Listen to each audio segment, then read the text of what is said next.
Assalamualaikum warahmatullahi wabarakatuh.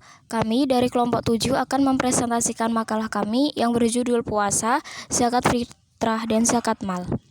Disusun oleh Siti Kholisatin dengan NIM 201200399, Tri Chandra Buana dengan NIM 201200407, dan Saniatun Nafiah dengan NIM 201200409.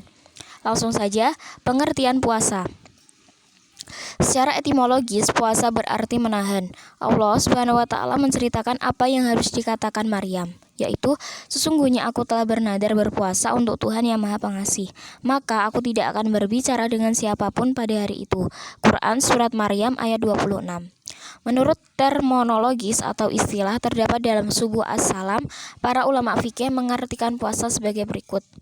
Puasa adalah menahan diri dari makan, minum, dan melakukan hubungan seksual suami istri dan lain-lainnya sepanjang hari menurut ketentuan syara, disertai dengan menahan diri dari perkataan yang sia-sia atau membual, perkataan yang jorok dan lainnya, baik yang diharamkan maupun yang dimakruhkan pada waktu yang telah ditetapkan pula. Menurut Ali Wasil El-Halwani menyatakan bahwa puasa merupakan wujud kesetaraan rohani yang dikehendaki syariah pada manusia, baik bagi si kaya maupun si miskin, sebagaimana kesetaraan individu dalam sholat yang diwajibkan Islam bagi setiap muslim, serta kesetaraan sosial dalam kewajiban ibadah haji bagi orang yang mampu melaksanakannya. Macam-macam puasa. Yang pertama, puasa dalam syariat Islam ada dua macam, yaitu puasa wajib dan puasa sunnah.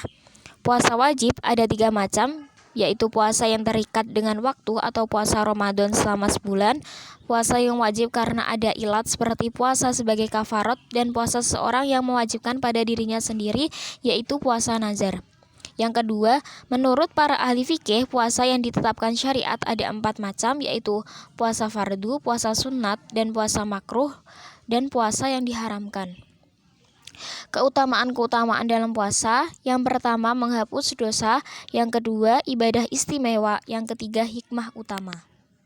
Selanjutnya, pengertian zakat fitrah.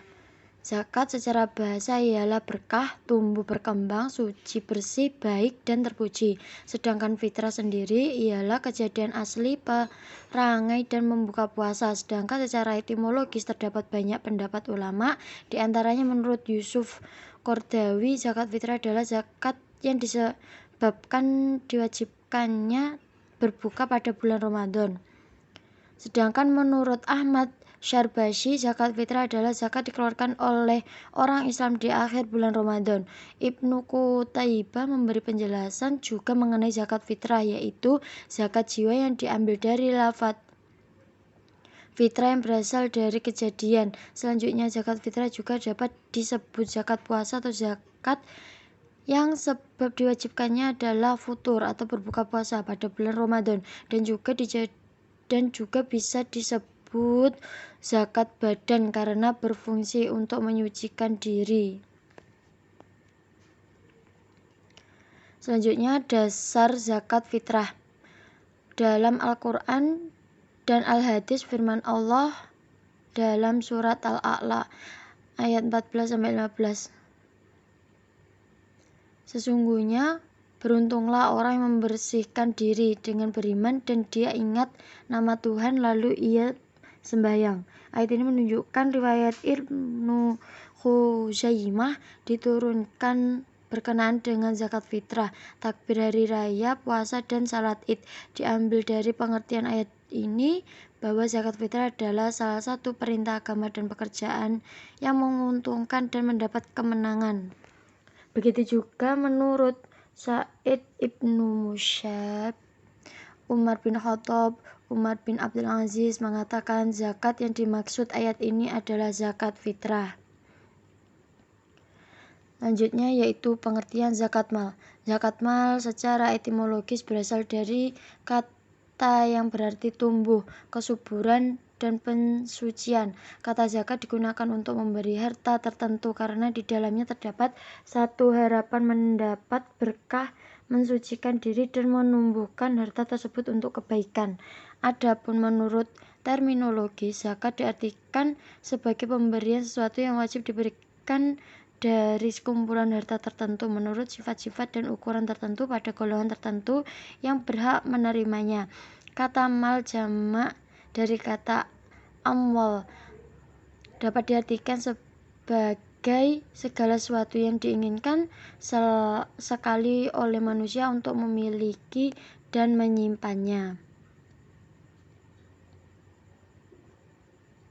Selanjutnya yaitu dasar hukum zakat mal. Sebagai salah satu rukun Islam, zakat adalah fardhu ain dan kewajiban ta'abudi dalam Al-Quran. Perintah zakat sama pentingnya dengan perintah salat. Selanjutnya, syarat harta yang wajib dizakati antara lain: 1. Harta itu milik orang yang beragama Islam. 2. Harta itu adalah hak milik sepenuhnya seseorang. 3. Harta itu adalah harta yang produktif atau menghasilkan. 4. Harta itu telah mencapai 1 nisab. 5. Harta itu merupakan surplus atau kelebihan dari kebutuhan primer. 6. Pada harta tersebut tidak ada tanggungan utang atau tidak sedang menanggung utang. 7. Khusus harta yang berupa emas, perak, peternakan, pertambangan, dan perdagangan maka haruslah berusia lebih dari 1 tahun. Selanjutnya, golongan penerima zakat. Golongan penerima zakat ini dibagi menjadi 8. Yang pertama, fakir. Fakir adalah mereka yang tidak berharta dan tidak mempunyai pekerjaan atau usaha tetap. 2. Miskin. Miskin adalah mereka yang tidak mencukupi kebutuhan hidupnya meskipun ia mempunyai pekerjaan atau usaha tetap. 3. Amil. Amil adalah mereka yang ditugaskan atau ditunjuk oleh orang yang berkuasa seperti pemerintah atau imam untuk mengurusi pelaksanaan zakat, baik secara mengumpulkannya maupun membagikannya. 4. Mu'alaf. Mu'alaf adalah mereka yang baru masuk Islam dan membutuhkan bantuan untuk menyesuaikan diri dengan keadaan barunya. 5. Hamba sahaya. Hamba sahaya adalah mereka yang ingin memerdekakan dirinya. 6. Ghorim. Ghorim yaitu mereka yang terlilit hutang dan belum bisa memenuhi kebutuhan pokoknya. 7. Fisabilillah. Fisabilillah adalah mereka yang berjuang di jalan Allah. 8. Ibnu Sabil. Ibnu Sabil adalah mereka yang kehabisan biaya di perjalanan dan tidak dapat mendatangkan belanja dari kampungnya walaupun ia orang yang berharta di kampungnya. Cukup sekian presentasi dari kelompok kami. Jika ada kurangnya kami mohon maaf. Ihdinas syiratal mustaqim. Wassalamualaikum warahmatullahi wabarakatuh.